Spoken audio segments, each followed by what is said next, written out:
Very good evening, girls. We will start today's session.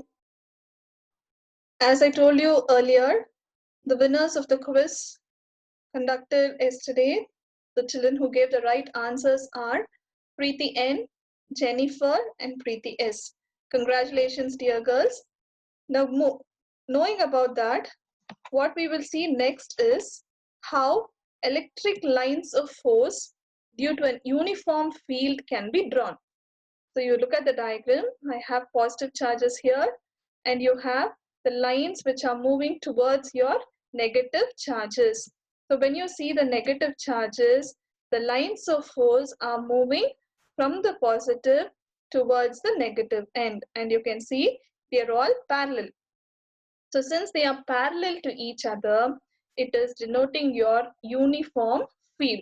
So when you have to draw electric field lines for uniform field, they have to be parallel straight lines. So having seen this, we'll go to the next topic. Today's session, we're going to discuss two questions. One is, what are the properties of electric field lines? Your second question, we're going to derive an expression for electric field of a dipole on an equatorial line. So those two questions we are going to share in today's class. Properties of electric field lines. First property, these electric field lines are imaginary lines, meaning to say they are not existent but they are imaginary lines. See your second point, a unit positive charge placed in electric field will follow a path along the field. That is, if you have a positive charge, a unit positive charge, what will be its direction means it will move in the path of the field line. You can observe it in the diagram. See, the charge is moving along the path of your electric field, and this is a unit positive charge. That's my second point.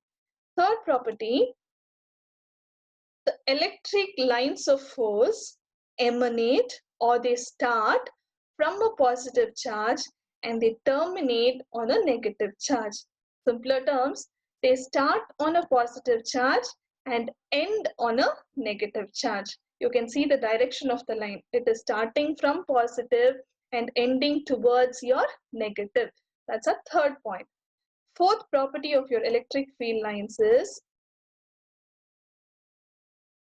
the tangent to an electric field line at any point will give you the direction of the electric field at that point. So if you can draw a tangent, tangent is a straight line which can be drawn by considering a point. So if you take a point, you can draw one tangent which is perpendicular. So if you're going to draw a tangent to an electric field line, it will give you the direction of electric field. So if you have one point, only one tangent can be drawn. And when you draw one tangent, that will give you the direction of your electric field. Now see, we have a curved line here and I can draw one tangent from the given point. For the point P, I will draw one perpendicular line. So this is my tangent and this gives you a direction of your electric field. That's the fourth point. Now when you take fifth point, two electric lines of force can never cross each other or they do not intersect each other. If they do, then at that point of intersection, there will be two tangents because two lines are passing across each other. So two tangents should be drawn. It means there are two values of electric field at that point, which is not possible because electric field will have only one point. So why we conclude two electric lines of force can never cross each other or they do not intersect each other is, it can be a give reason question for you. If they do so, at the point of intersection, there will be two tangents. It means there are two values for electric field, which is not possible. At a point P means there will be only one tangent which can be drawn. But if they are crossing each other, there will be two tangents drawn. If there are two tangents, two values for electric field should be there at the common point, which is not possible. Hence we tell two lines of force can never cross each other or they do not intersect each other. Your sixth point is electric field is a vector quantity. It is not scalar, it is a vector. Vector means it should have both magnitude as well as direction. So there can be only one resultant field. Since we are having the direction specified, there can be only one resultant field and it is represented by one tangent at the given point at the given line of force.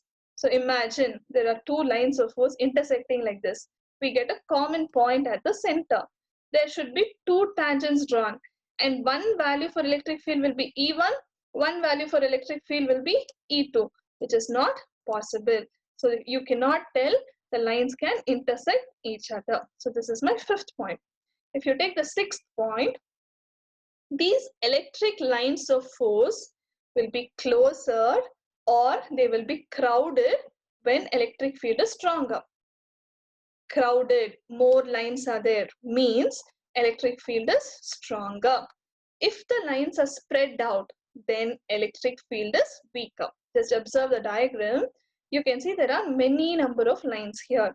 So this is an example for strong electric field because many lines are crowded or many lines are closer to each other. Now look at the second diagram. You can observe you have few number of lines or lines are spread out. This means the electric field is weaker. You observe the diagram carefully, you can see this plus Q is written a little strong and it is a little bigger.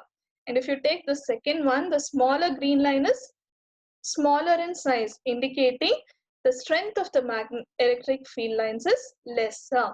So if the lines are more or it is crowded, electric field lines are stronger. If the lines are spread out, electric field lines are weaker. Moving on to our seventh point, electric lines of force are perpendicular to the surface. It can be a positively charged body or a negatively charged body, but electric lines of force should be perpendicular to the surface. So I will show you a rigid surface or a regular surface. You have positive charges here. Again, the lines of force should be perpendicular. We'll consider an irregular surface. You see, charges are distributed throughout the surface and you can draw perpendicular lines here. So electric lines of force will always be perpendicular to the surface of positively or negatively charged body. The eighth point is these electric lines of force contract or they become lesser lengthwise to represent the attraction between the two unlike charges. See, you have a length of 5 centimeters. When they are getting attracted, what will happen to the length? It will become lesser and lesser because they are getting attracted. So initially, if it was 5 centimeters, as they are getting attracted, what will happen to the length? It will become 4 centimeters, 3 centimeters, 2 centimeters, 1 centimeter. Finally, they will attract each other. So the length is contracting or the length is becoming less. And this is denoting your attraction between two unlike charges. I think the point is clear. Ninth point is electric lines of force exert or they give out lateral pressure to represent repulsion between the two like charges. Consider the same example. There are two charges separated between 5 centimeters. They are like charges, positive and positive. So what will they do? They will repel. Repel means they are moving away. So what will happen to the 5 centimeters line when they are moving? It will increase. It will become 6, 7 or 8. So they are exerting pressure sideways. They are increasing in length and that denotes our repulsion between the two like charges. Keep in mind when they are getting attracted, that will be unlike charges, the length will contract. The like charges, repulsion will be there and they will be exerting sideways pressure. 10th point is the number of lines per unit cross-sectional area will be perpendicular to the field lines. This is what we saw in point number 7. So lines will always be perpendicular to the surface. But here we're going to use a word density. So number of lines per unit cross-sectional area denotes your density, and it has to be directly proportional to the magnitude of the intensity of electric field in that region. So these number of lines per unit cross-sectional area will always be perpendicular. You can write this formula. Delta N by delta A is proportional to E. Point number 11. Electric lines of force do not pass through a conductor. They do not enter into a conductor. Hence, all the charges will be there on the surface of a conductor. Check point number 12. You can see a conductor here. It's a solid or a hollow conductor. Inside, there will be no field. Charges will only reside on the surface. Observe the diagram clearly. If I have plus charges here, the end of this will become negative because of the force of attraction. Similarly, here if you have a negatively charged plate, the end of this sphere will become positive. The conductor will have opposite charges because of your attraction force. And you know clearly, if it is positive charges, line should be outwards, arrow mark should come out. If it is negative charges, electric field line should go inwards. So you can see it is starting from positive and going towards the negative. This indicates your arrow mark. Wherever arrow mark should be written, you have to write it in exam to indicate the direction of your charges. So you can see clearly here, it is moving from the positive end towards the negative end. Here itself you can learn two properties. It starts from positive, ends at negative. And where lines are more, it is stronger. Where lines are less, it has to be weaker. So this property, where it does not enter the conductor, we call it as electrostatic shielding. Important 2-mark question. What is electrostatic shielding? Shielding means something which is protecting. So charges will not enter inside any conductor. They will reside only on the outer surface. This will happen because of the attraction force between positive and negative charges happening outside the conductor. So these charges themselves create a shield around the conductor, and that is called as electrostatic shielding. Electric lines of force can pass through an insulator. 1-mark question. Where can the lines of force pass means it can pass through an insulator. Keep in mind, it does not pass through a conductor. It can pass through an insulator. So we have seen 12 properties of these electric field lines. I've explained it in brief because these have applications in the remaining chapters of what we learn. But if you have a 2-mark question, what are the properties of electric field lines? This question is repeated in your question paper also. If it's a 2-mark question, you should add up 4 points. So you can write whichever is easier for you. I've made it into a nutshell. First point, field lines will always start from positive charge and it will always end at a negative charge. Second point, field lines never intersect each other. Third point, they will not form a closed loop, because for like charges, positive means it will come outside. Negative means the line will enter inside. It will not be a circle. So that is a meaning for field lines will not form a closed loop. Fourth point, field lines do not pass through a conductor. You can take up these 4 points, or whichever was easier for you among the 12, you can learn up those points also. Whatever is the mark of the question, if it's a 3-mark question, you need to write 6 points. If it's a 2-mark question, you have to write 4 points. So these are the properties of electric field lines. So this finishes our first question. Next 5-mark question, what we are going to deal with is, you're going to see what is the expression for electric field at a point on the equatorial line. Previous class, we have derived a derivation for at a point on the axial line.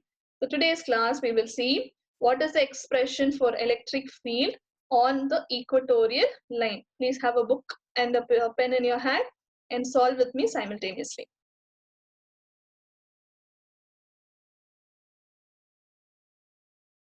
So you're considering a charge minus Q and a charge plus Q. We are separated by a distance. We denote one point as A, the other point as B. So these are two equal and opposite charges. So we can call them as a dipole. O is the middle point of your charges. Let P be the moment and you can indicate the direction. Distance of separation between the two charges is denoted by 2L. So distance from A to O will be L and distance from O to B will be L. So that is what we are denoting. A to O is L. Again, O to B, it will be denoted by L. So this is the diagram for your dipole. If you draw it on the same line, we call it as an axial line. But if I can draw a perpendicular line from the point Q, that will become the equatorial line. So equatorial line has to make an angle of 90 degrees. And you can see the distance from Q to O is denoted by the symbol X. So OX will be denoting your equatorial line. We'll complete a triangle here. Let this point make an angle of theta with A and B. Electric field towards A will be denoted by EA. It's a vector because we are indicating the direction. And for B, it is away. So you can indicate that electric field by EB. You will have a question why this is towards and why this is away. See clearly this is a negative charge. So it is accepting. It is coming down. That's the direction. Whereas here it is a positive charge at B. So the positive charge lines will always be outwards. So it has to move away and it is denoted by the symbol EB. You can draw a parallelogram, complete it up. Resultant at the point Q will be denoted by EQ. Please follow stepwise. I'm repeating it. We are considering two charges minus Q and plus Q separated by a distance 2L. Middle point is O. So this distance is L. Here again it is L. Moment is noted with the symbol P. I draw one equatorial line from Q to O at a distance X. Then denote electric field. EA downwards, EB should be in the upward direction. Complete the parallelogram. The center will be your resultant denoted by EQ. So you shouldn't make mistake with your diagram. And again here, angle between them will be theta and theta. So the total angle will be denoted by 2 theta. We'll go on to a derivation. Resultant electric field intensity at the point Q. So this is my point on the equatorial line which is making 90 degrees. So my resultant will be calculated as EQ vector. So that will be the sum of, at this point there are two vectors adding up, EA and EB. So if we add both the vectors, we will get the total resultant. So total resultant EQ is equal to EA plus EB. The vectors EA and EB are acting at an angle of 2 theta. That is theta plus theta adds up to get 2 theta. Using your Coulomb's law, EA is equal to 1 divided by 4 pi epsilon naught Q divided by x square plus XL square into I cap. So you know this is L here. AO is L. Down it's noted. QO is X. So we write it as X square plus IL square into I cap, that is EA. The same formula will be applicable even for EB because we are considering a common point Q here. So EA will be here, EB will be there. We write it as 1 by 4 pi epsilon naught Q divided by X square plus L square into I cap. Same formula you're writing for EA as well as for EB. You consider this point here.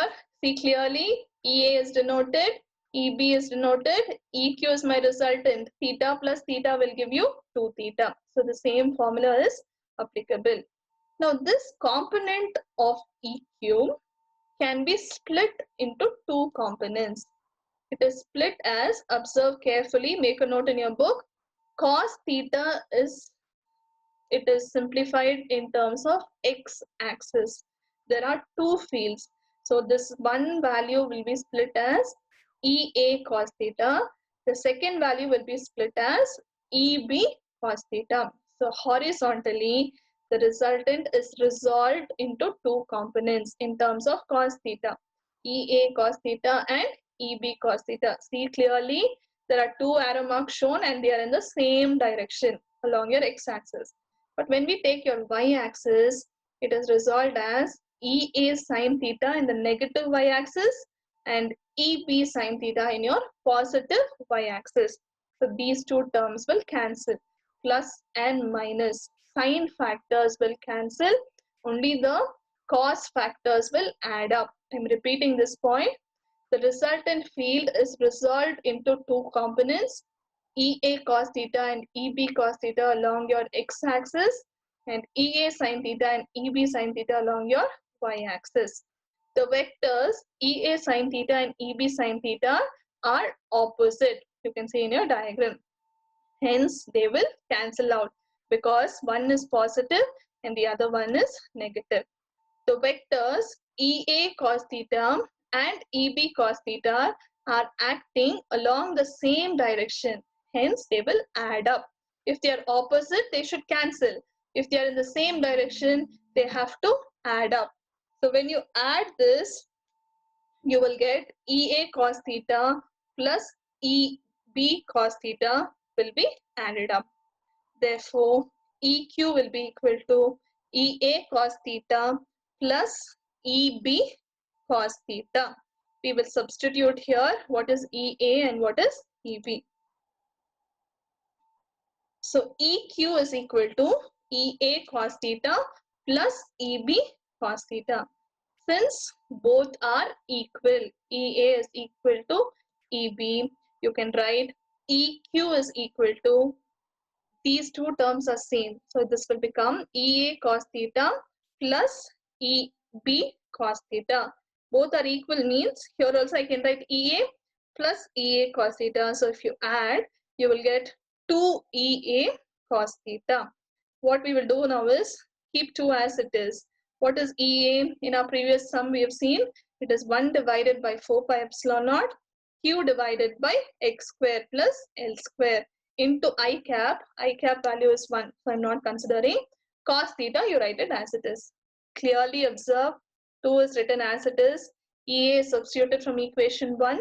Cos theta is written as it is. From your figure, if you see cos theta, you know cos theta is adjacent divided by hypotenuse. Now what is my adjacent side here? It is O and A. So that will be L square. Recall Pythagoras theorem now. Pythagoras theorem is hypotenuse square is equal to sum of the other two sides. So this is L and this is X. So what will be AQ? It will be X square plus L square to the power of 1 by 2. That is nothing but your square root. So AQ is X square plus L square to the power of 1 by 2. That is a hypotenuse. And OA is nothing but the adjacent side denoted by L.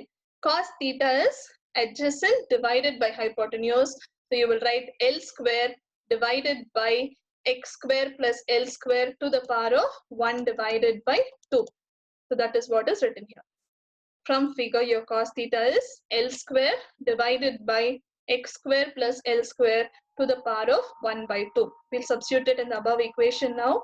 So EQ will be equal to 2 as it is, 1 by 4 pi epsilon naught as it is, Q divided by X square plus L square as it is. Cos theta, what did we get? L square divided by X square plus L square to the power of 1 divided by 2. We are just substituting your value here.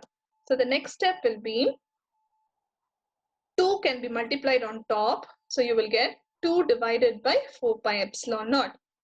Q as it is, X square plus L square, you will write it as it is here. And here you will write this as L square, X square plus L square to the power of 1 divided by 2. See the next step. E naught will be equal to, now this is to the power of 1, denominator, add up. 1 plus half will give me 1 and a half. 1 and a half in fraction form will give you 3 by 2. That is what we write down in the denominator. So what you're doing here, x square plus L square, no power means that is to the power of 1. 1 plus half will give you 1.5. 1.5 in fraction is nothing but 3 by 2. Now what we will do is keep 1 by 4 pi epsilon naught as it is. This 2q and 2l, we will write it separately. So 1 by 4 pi epsilon naught, I am writing it separately. 2q and l is multiplied. So what will this 2q and l denote means? It is denoting your moment. So moment is denoted by the symbol P, and this is the formula for EQ. EQ is equal to 1 divided by 4 pi epsilon naught. Since P is equal to Q into 2L, you just write it as P x square plus L square to the power of 3 by 2. So this is the expression for electric field of a dipole on an equatorial line. Everything is just simplification. You need to find the value for cos theta. After finding the value for cos theta, you will just substitute what is the value for P. P is nothing but Q into 2L.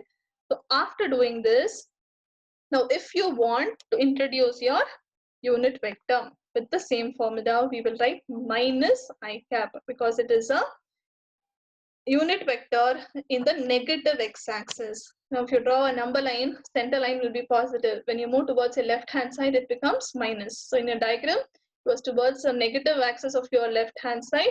So we write this as minus I cap. If you want a vector, put one arrow mark above E and you can put an I cap here. If L is less than X, that is, if the length between the dipole charges plus Q and minus Q is very lesser than the equatorial line, then your formula will become, we will not consider L square because it is very less. So here it will be x square to the power of 3 by 2. 2 and 2 will get cancelled. You will get only x cube. I'm repeating it. If L is very much less than x, then don't consider the term L. So here you will get x square to the power of 3 by 2. So 2 and 2 will get cancelled. We will get only x cube. So this is the other formula for your electric field. The direction of electric field intensity at a point on the equatorial line due to a dipole will always be parallel, and it has to be opposite to the direction of the dipole moment. So if it is parallel and opposite, because of this opposite only you have this minus sign here.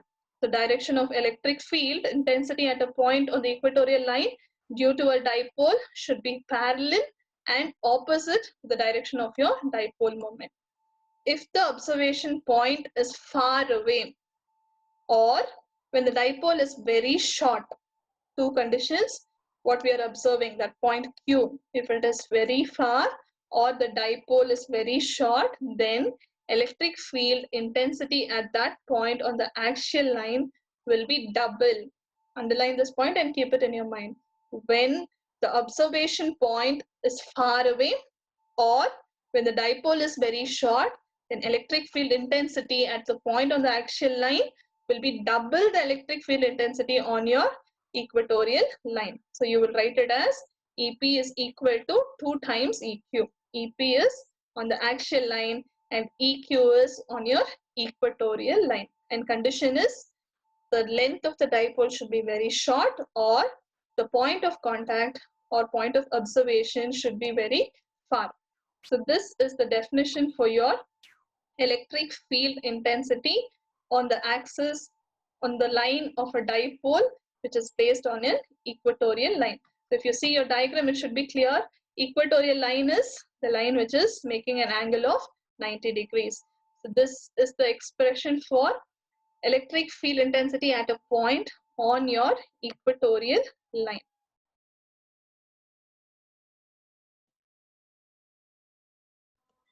Once more, ma, Usha. Electric line will not form a closure path. Very good, Usha. Kavishri, one property. Kavishri, one property of electric field lines. Yes. Electric field lines do not enter inside the conductor. Very good, Kavishri. Ashwini R. Ashwini Ratnam, tell me one property. You've raised your hand.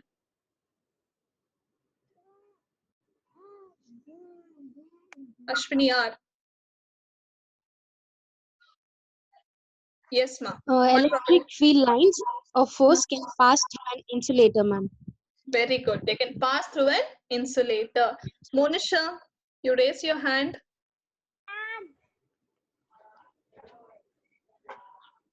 One property.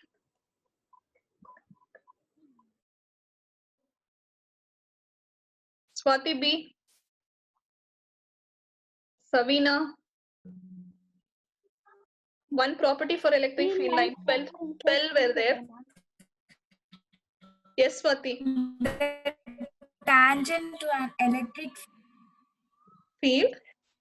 the Continue. tangent to an electric field at any point gives the direction of the electric field at that point. Very good. A long point she is told. Tangent will give you the direction of your electric field. Savina. The tangent to an electric field at any point gives the direction. Yes, Swati, you are clear. Very good. Savina. One property. Field lines never intersect each other, ma'am. Field lines never intersect each other. Very good. Can anybody tell me 3 properties together? I want you to tell me any 3 properties.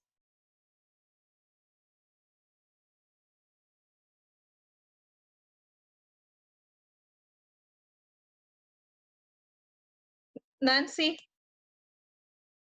See, I've muted all the phones because there was disturbance in the morning. So only whom I'm asking, I will be unmuting the phone. Nancy. Yes, ma'am. One Field lines property. always start from positive charge and ends at negative charge. Good. Second one. They'll not intersect each other. Good. One more. Field lines, when they are closer, they are stronger. When they spread out, they are weaker. Very good, Nancy. I want Vishalakshi to answer 3 points. Thank you. The electric lines of force are imaginary lines. Good. A unit positive charge placed in the electric field line to follow Very the good. path along the field. Good. The electric line force emanates from a positive charge terminate on a negative charge. Very good, Vishalakshi. So we have seen what are the properties of your electric field lines. I will give you the questions for today. You can just take down the assignment questions.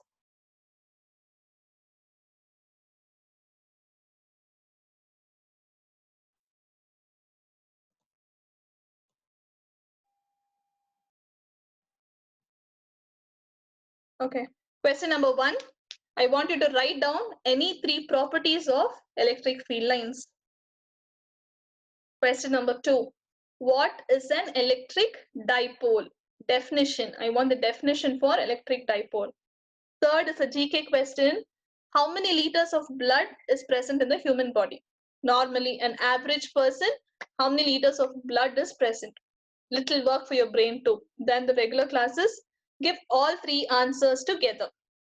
First question, mention 3 properties of electric field lines. Question number 2, what is an electric dipole? And question number 3, how many liters of blood is present in the human body? I will share the notes with you. We'll connect again tomorrow, the same timing, 10:30 in the morning. Thank you, girls.